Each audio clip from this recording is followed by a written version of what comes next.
High to all, welcome to Englishman Academy. Good evening সবাইকে। আমি তোমাদের প্রিয় অলোক স্যার আবার চলে এসেছি তোমাদের নতুন একটা ক্লাস নিয়ে। তোমরা দেখতেই পাচ্ছ প্রেসিজ রাইটিংয়ের আজকে আমাদের ক্লাস 17। আজকে আমাদের প্রেসিজ রাইটিংয়ের ক্লাস 17। আমাদের যে 32 দিনের একটা সিরিজ চলছে টানা, যেটা 24শে জুলাই থেকে শুরু হয়েছে 24শে আগস্ট পর্যন্ত চলবে। এই টানা 32 দিন ধরে প্রতিদিন 3টে করে টপিক আমরা কভার করছি। একটা ট্রান্সলেশন, একটা রিপোর্ট রাইটিং, একটা হচ্ছে আমাদের প্রেসিজ রাইটিং। যারা নতুন তারা এই চ্যানেলটাকে সাবস্ক্রাইব করে নাও এবং প্লেলিস্ট ধরে ধরে প্লেলিস্টে যাও। প্রেসের জন্য আলাদা প্লেলিস্ট আছে, ট্রান্সলেশনের আলাদা প্লেলিস্ট আছে, আর রিপোর্ট রাইটিংয়ের আলাদা প্লেলিস্ট আছে।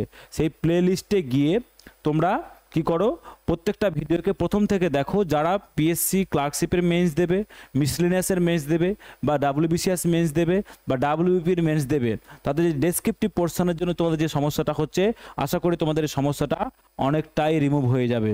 তোমরা যে লিখতে পারছো না, প্রেসিজ রাইটিংয়ের যেটা ভয়, কী করে ছোট করব, রিপোর্ট রাইটিংয়ের ভয়, কী করে প্যাটার্ন লিখবো, ট্রান্সলেশন সেন্টেন্স বুঝতে পারছি না, টেন্স বুঝতে পারছি না, ভার্ব বুঝতে পারছি না, সেগুলো তোমাদের কেটে যাবে। বুঝতে পেরেছি ব্যাপারটাকে? চলো সময় নষ্ট না করে প্রেসিজ রাইটিংটা করি। তো প্রেসিজ রাইটিং আমরা কি করি স্যার?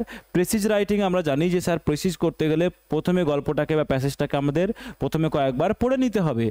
ওকে, পড়ে নেওয়ার পরে তার মেইন যে বিষয়বস্তুটা আছে সেটাকে মার্ক করে নিতে হবে। সেই মার্ক করে নেওয়া বিষয়বস্তুটাকে নিজের ভাষায় লিখে দিতে হবে, সুন্দর করে একটা টাইটেল দিতে হবে। যেই প্রেসিজটা লিখবো সেটা যেন মূল প্যাসেজের 1/3 হয়, সেটা যেন মূল প্যাসেজের 1/3 হয়। চলো দেখো কি বলছে। The lot of our Indian peasants, peasants মানে হচ্ছে ফার্মার্স, বলছে বেশিরভাগ আমাদের যে ভারতীয় পিজেন্টস বা কৃষক, তারা কি করছে, ইজ সার্টেনলি আ পিটেবল ওয়ান। তাদের দেখে মনে হয়, তাদের দেখে করুণা মনে হবে, তাদের দেখে আমাদের করুণা জাগবে। ইজ সার্টেনলি নিশ্চিতভাবে, পিটিএবল ওয়ান মানে তাদের দেখে মায়া লাগবে, তোমার করুণা হবে। দ্য ফার্স্ট প্লেস, যদি প্রথমত দেখি, কেন? হি ইজ ইলিটারেট, সে হচ্ছে কি অশিক্ষিত। অ্যান্ড ডাজ নট, এবং তার কি নেই? অ্যান্ড ডাজ নট মানে তার সেই রকম কোনো জিনিস নেই। কি নেই বলো? ডাজ নট নো, সে জানে না। কি জানে না? More than he has inherited from his forefathers, যেটা কি পেয়েছে এর বেশি কিছু জানে না। He does not more therefore no more than he has, সে যতটা শিখেছে কোথায়? ইনহেরিটেড মানে উত্তরসূরি সূত্রে বা জন্মসূত্রে, মানে বাবার থেকে পেয়েছে, ঠাকুরদার থেকে পেয়েছে। তো inherited from his four father's, মানে যারা পূর্বপুরুষ, তারা পূর্বপুরুষ থেকে যা পেয়েছে, যা শিখেছে, এর বেশি কিছু তার কাছে শিক্ষাও নেই, এর বেশি কিছু তার কাছে ধন সম্পদও নেই। হি প্লাউজ, সে চাষবাস করে কোথায়? হিজ টাইনি ল্যান্ড মানে টাইনি পিস অফ ল্যান্ড, মানে হচ্ছে তার ছোট্ট যে জমিটা, সেই জমিটা সে সারাদিন কি করে? চাষবাস করে। ফ্রম মর্নিং টিল ইভিনিং, সকাল থেকে সন্ধ্যা পর্যন্ত সে জমিতে নিড়ানি দেয়, কখনো চাষ করে, কখনো বীজ দেয়, কখনো ফসল কাটে, কখনো তার ফসলের যত্ন করে।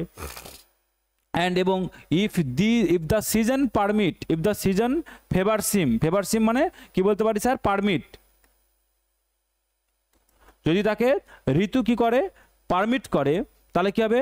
আর্নস হোয়াট বিয়ারলি সাফিস, যদি ঋতু পারমিট করে তাহলেই সে ইনকাম করতে পারে, আর্নস করে what barely suffice to meet his daily demands, তাহলে তার দিনের যে দৈনিক যে চাহিদা সেটা সে ফিল করতে পারে। কিন্তু যদি ব্যাপারটা সিজন পারমিট না করে তাহলে সেটাও করতে পারবে না। তাহলে কি বলছে? সেই জন্য কি বলছে প্রথমে, যে সার্টেনলি পিটেবল ওয়ান, যে সেই জন্যই তাকে নিশ্চিতভাবে কি মনে হয়? তাকে দেখে আমাদের করুণা জাগে। যে যদি সিজন পারমিট করে তাহলে কি হবে? হোয়াট বিয়ারলি মানে কোনো মতে কি করতে পারে? সাফিস মানে তার ফুলফিল করতে পারে, কি? To meet his daily demand, তার দিনের যে চাহিদা সেটা কি করতে পারে? পূরণ করতে পারে। হি ডাজ নট গ্রাম্বল মিনস কমপ্লেন, তাহলে সে কি করে না? কখনো অভিযোগ করে না। টু পে হিজ রেন্ট, তার যখন রেন্ট মানে জমিটা সে লিজে নেওয়া বা রেন্টে নেওয়া, তাহলে সে তার রেন্ট দেওয়ার সময় সে কখনো কোনো রকম অভিযোগ করে না। সো মাচ অ্যাজ হি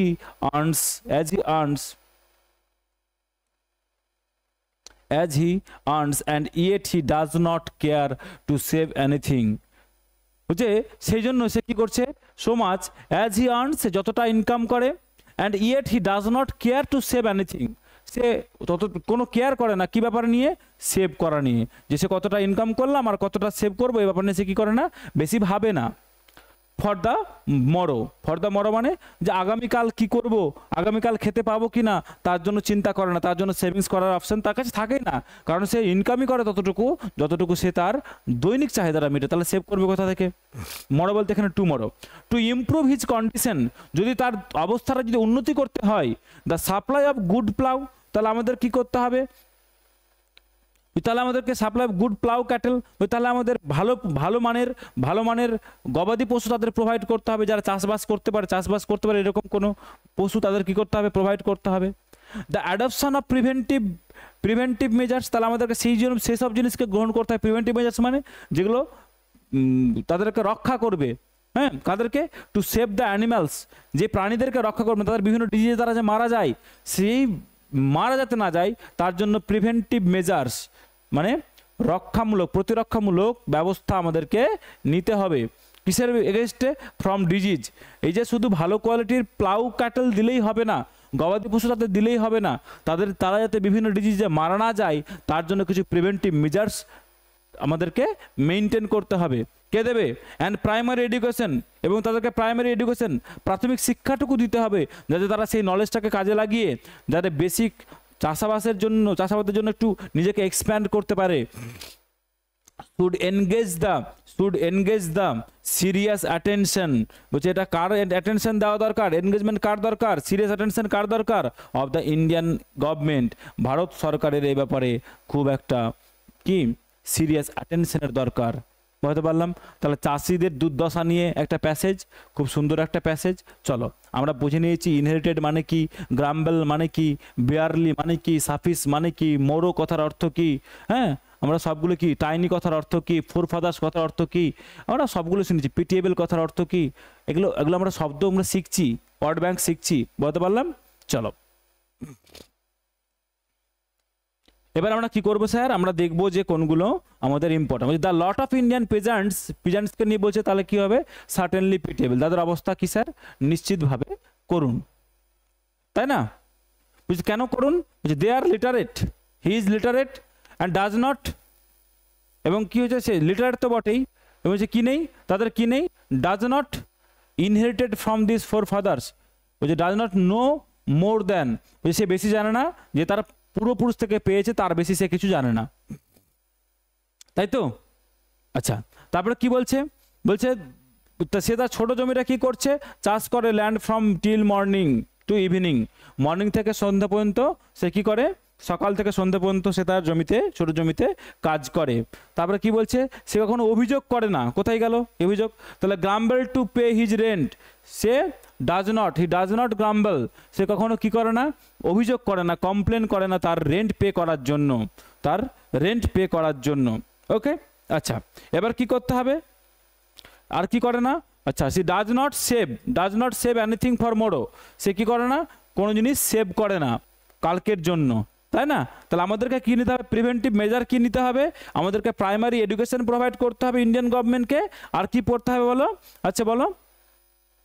আচ্ছা, এই যে to improve the good condition of the supply of the good plough cattle দিতে হবে, প্রাইমারি এডুকেশন দিতে হবে, তাহলে তাদের কন্ডিশন ইমপ্রুভ হয়ে যাবে। দেখো এই কটা তো মেন জিনিস, যে ওদের দশা, চাষিদের দশা খুব করুণ, তারা অশিক্ষিত, তারা বেশি কিছু জানে না, তারা সকাল থেকে সন্ধ্যা পর্যন্ত ছোট জমিতে কাজ করে, তারা জমি রেন্ট পে করার সময় কোনো রকম অভিযোগ করে না, তারা কি করছে?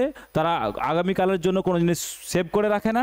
তাদের অবস্থার উন্নতির জন্য আমাদের ভালো গুড ক্যাটেলস আর হচ্ছে প্রাইমারি এডুকেশনের দরকার। এগুলো আমরা সুন্দর করে লিখে দেবো, তাহলে হয়ে যাবে। চলো দেখো, বলছে Indian farmers live a hard life because they are not educated and have few resources.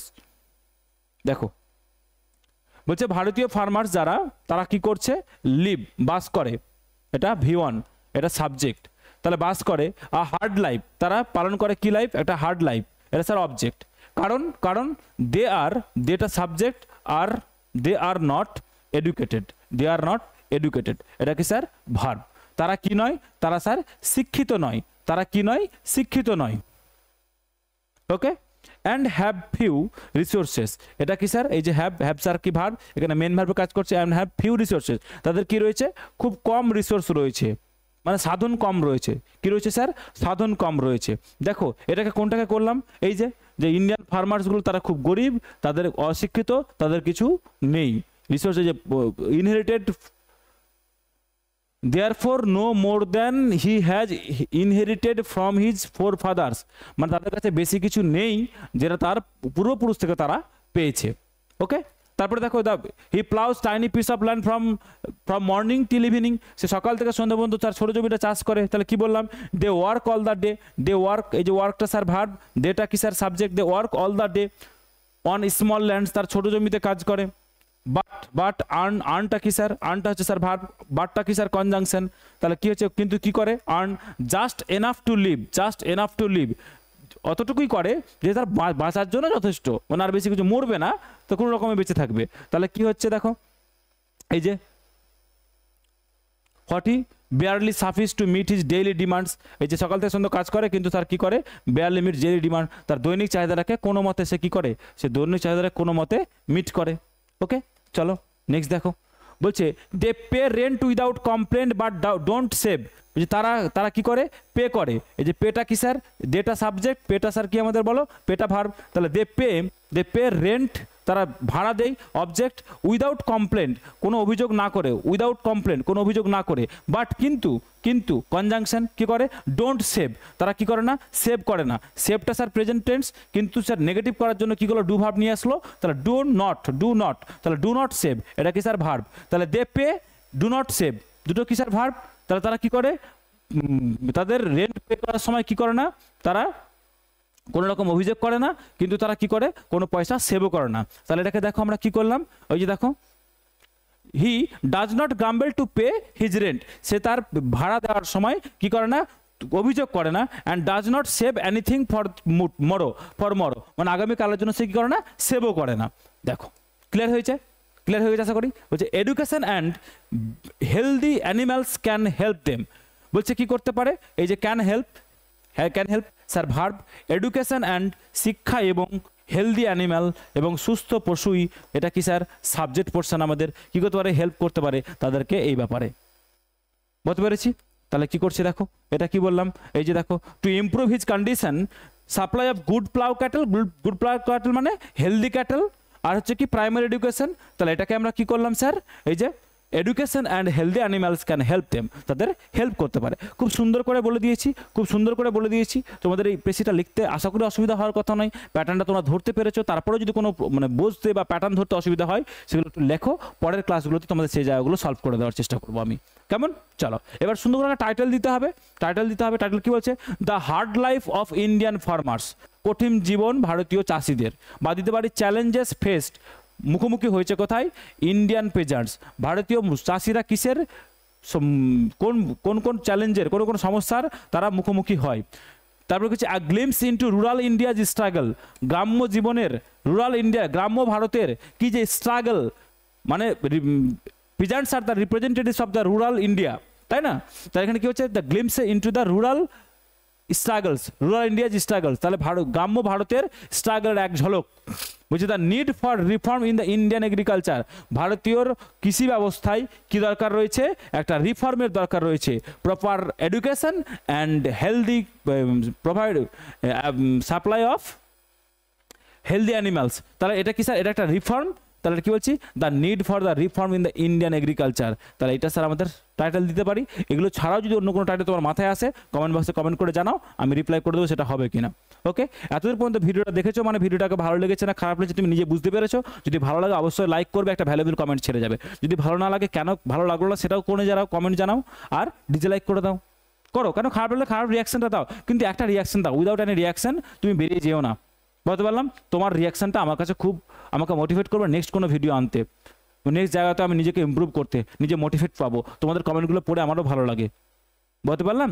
R comment করলে না, কিছুই করলে না, তাহলে ক্লাসটা কি বুঝলাম বলো। 10টা 5টা কমেন্ট করলে হবে, 10টা 5টা লাইক দেখলে হবে? তোমাদের জন্য এত কিছু করছি ফ্রিতে, তোমরা একটু করো, এইটুকু করো না, বলতে পারলাম। আচ্ছা স্যার লিখবো, পিডিএফটা চেক করে দেবেন, হ্যাঁ করে দেবো, কোনো পয়সা লাগবে না, এই 32 দিনের জন্য কোনো পয়সা লাগবে না। 8145803657 পিডিএফ করে পাঠিয়ে দাও, পিডিএফ করে পাঠাবে, নাহলে চেক হবে না। পিডিএফ করে পাঠাবে, একটু টাইম দেবে, আমি চেক করে দেবো। কেমন? দ্যাটস অল, টেক কেয়ার, খুব মন দিয়ে প্র্যাকটিস করো। আগামীকাল তোমাদের সাথে দেখা হচ্ছে ডে 15 32 দিনের সিরিজের ডে 15 দেখা হচ্ছে। কালকে সকাল 9টায় ট্রান্সলেশনের ক্লাস, দুপুর 2টোয় রিপোর্ট রাইটিংয়ের ক্লাস, সন্ধ্যে 7টায় প্রেসিজ রাইটিংয়ের ক্লাস। ততক্ষণ পর্যন্ত খুব মন দিয়ে প্র্যাকটিস করতে থাকো। চলো টাটা।